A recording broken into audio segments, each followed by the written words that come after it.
What's up everybody, Kinetic here and welcome back to Dragon Age Inquisition. At last I'm going to start getting into the specialization builds for all the different classes, and in this video we're going to start with the Two-Hand Warrior, which is also my main character. Now before, when I did the first 10 points, I was kind of going in order, like this point first, this point second. For this, not so much. I'm going to show you guys simply what points I go into each category and explain why. So in the two-hand weapon, starting here, I've still got block and slash. This is still one of my favorite abilities to use. I use this all the time to counter enemy attacks, even dragon attacks. How awesome is that, to be able to block and slash against a dragon attack? Tons of fun. Got the passive still, Flow of Battle. Every critical hit reduces cooldown times of your abilities. Very nice. Mighty Blow. Now here's a skill that I've learned to synergize really well with Charging Bull, especially because of its upgrade, which I've also taken Easy Target. And the way it works is something like this. Actually, let's take a look at that Charging Bull so that way you can see what's going on. Charging Bull, of course, is that ability where you charge into, like a bull, and slam your enemy, knocking them down to the ground most of the time. And I've also taken the upgrade Gore and Trample, and this is why it works so well with, well, not just Mighty Blow, but pretty much with anything, because after you finish your charge, the next ability costs no stamina. So, you kind of get where this is going. I go into a charge with my warrior, I knock them down, and with Mighty Blow I slam into them, costing me no stamina, and since they're already knocked down, the Easy Target does even more damage. It's a fantastic way to open up a fight, especially against a squishy like an archer or light armored warrior or something like that. And finally, in the two-hand section, I've got Shield Breaker. Critical hits crack armor and rend shields, sundering your enemy's armor for a short time. So for 6 seconds, there's an armor reduction of 20% on your enemies. I've completely wiped out anything that I used to have in Battle Master, because a lot of those points are going into Vanguard and, of course, Reaver. Let's take a look at Vanguard. I used to have Warcry, which is one of the original skills that you get for your two-hand warrior, but I decided to take that out and instead go for something else, and you'll see what it is. Challenge instead is what I start here in this tree with. Since I'm no longer using the grappling chain, which I don't know, I may still unlock that later. I still think that it's important for a warrior, even if you're not the tank, to still have something that can grab the attention of enemies that are harassing your ranged fighters. If somebody is attacking your mage or your archer or something like that, it's a great thing to have something like Challenge to be able to taunt them, to get them off of your ranged fighters and fighting you instead. Next up, of course, Charging Bull, and then I've got the Gore and Trample upgrade there. The passive, it'll cost you. Any foe that attacks you in melee is going to bleed for it, taking a portion of the damage they inflict. So 15% of the damage that they try to deal to me is dealt back to them. And here's the reason why I don't have Warcry anymore. Unbowed. You focus your defensive training, gaining guard for each nearby enemy. So pretty much that is what I was using Warcry for, also to help kind of that off-tank build that I was going for before. But I don't really want to taunt everybody so much, but I still want that guard. That's where this skill comes from. And then I go for the upgrade, Still Standing. Further improves your guard for each nearby enemy, so a guard generation bonus of 100%. This is everything that was wonderful about Warcry without the aggro. Alright, now let's finally get into where we're going here with Reaver. Now, keep in mind, once again, that this isn't like the final build. Like, this isn't finalized in the sense that these are all the points that I'm going to spend and I'm not going to unlock anything else. This is just kind of where I'm at right now currently. Once I unlock more points and stuff like that, they'll go into a variety of different passives, probably since I'm loaded up with active abilities. Pretty much everything in the Reaver tree I can see as being useful. Some of these upgrades are especially good. For example, we've got Ring of Pain. You mark part of the battlefield as yours. Enemies inside the ring take spirit damage, while your own attacks inside the ring hit harder. The more you are hurt, the stronger both effects are. One of the catches to this ability is that it costs 10 stamina per second. So while you have it active, it's literally draining your stamina, and you don't want to just leave it on when it's not necessary. But what you get out of it while it's doing that is something really sweet. It's a 15-meter size area, which is huge. You get damage increase of 15% weapon damage per second from the spirit damage, and the damage bonus is 1% for each 1% of your missing health. I do have the skill upgraded, but I'm going to talk about the rest of the passives and actives before we get into that. We have Blood Frenzy over here. They thought you'd get weaker once they'd wounded you. They were very wrong. This gives an additional 5% bonus damage for each 10% of your character's missing health. On the right, we've got Fervor. When an enemy dies near you, the thrill of death spurs you to hit that much harder. For 5 seconds, you're going to deal 30% bonus damage. Very nice. Down below that, Scenting Blood. Being near a badly wounded enemy spurs you into a frenzy, driving you to move faster and giving you a better chance of striking deadly blows. Range 10 meters, health threshold of 35%, so once your enemy gets to 35% or lower, that's when this activates. Speed bonus of your attacks is going to go up by 50%, and critical hit chance of 10%. Now we're getting into the good stuff. Devour. This is going to help you improve your survivability with a Reaver build quite a bit. Blood is life. You rip into your enemy, doing damage based on how badly you are wounded and healing yourself. Ring of Pain significantly increases the effect. Dragon Rage. You launch an attack fueled by your fury, ripping into foes for damage that increases as your own wounds deepen. Ring of Pain once again significantly increases the effect. You take damage with each swing. Now this is kind of like the opposite of what Devour is doing. Devour is dealing damage and it's healing you. Dragon Rage, however, it doesn't have a cooldown, but as you are dealing damage, you're actually sacrificing your health at the same time. So you can kind of see how these two abilities are kind of working together, but separately in their own ways. In one way, you're going to be dealing tons of damage and you're going to be dying while you're doing that, but then you can turn it around and deal more damage, but also heal yourself. And I go for the Dragon Rage upgrade, Ravage.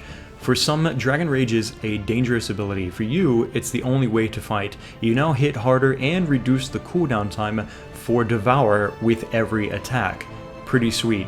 Damage bonus of 50%, cooldown reduction 2 seconds. So every swing now of Dragon Rage reduces the cooldown of Devour by 2 seconds. That means you can swing out with Dragon Rage just 3 times and cut the cooldown of Devour by half. Now let's go back up here to the Ring of Pain and its upgrade. While Ring of Pain is active, Devour costs less stamina and has a shorter cooldown time, and Dragon Rage costs less of your own health.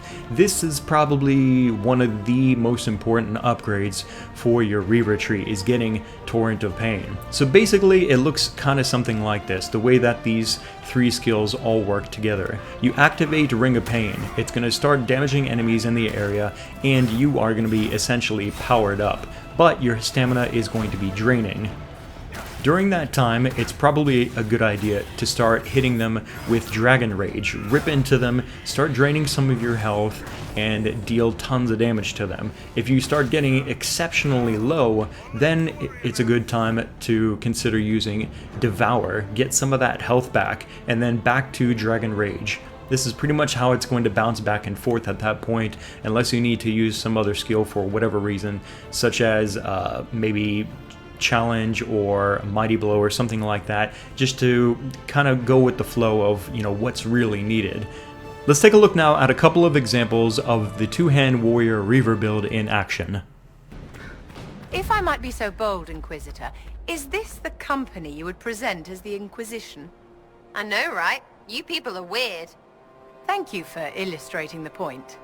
What, you think you're better than me? It's nothing personal, dear. I am demonstrably better than most. That you so thoroughly prove it is hardly my fault. Pretty sure she thinks she's better than me. Oh, this is truly, truly sad.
Down you go!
No sympathy for the Mage Rebellion.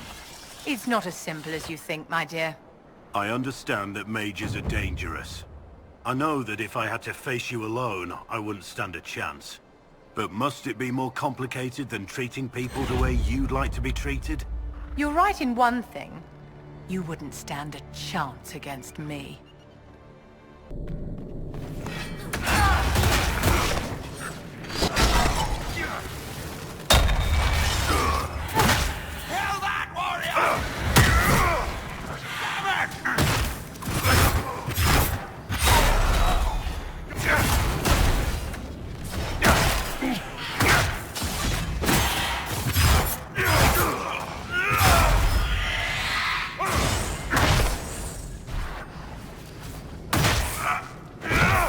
One less to worry about! Thanks again for watching this video on my two-hand warrior Reaver build. I'm probably going to take a little bit of time in between each of these specialization videos to make sure that I'm really analyzing and looking at what I'm putting together, because I want to try and make the most efficient, but more importantly the most fun build as I possibly can for you guys. Let me know what you think in the comment section below. Click the like button to support these Dragon Age videos and stay subscribed. More is coming soon. Thanks again for watching. My name is Kinetic, and I'll see you next time.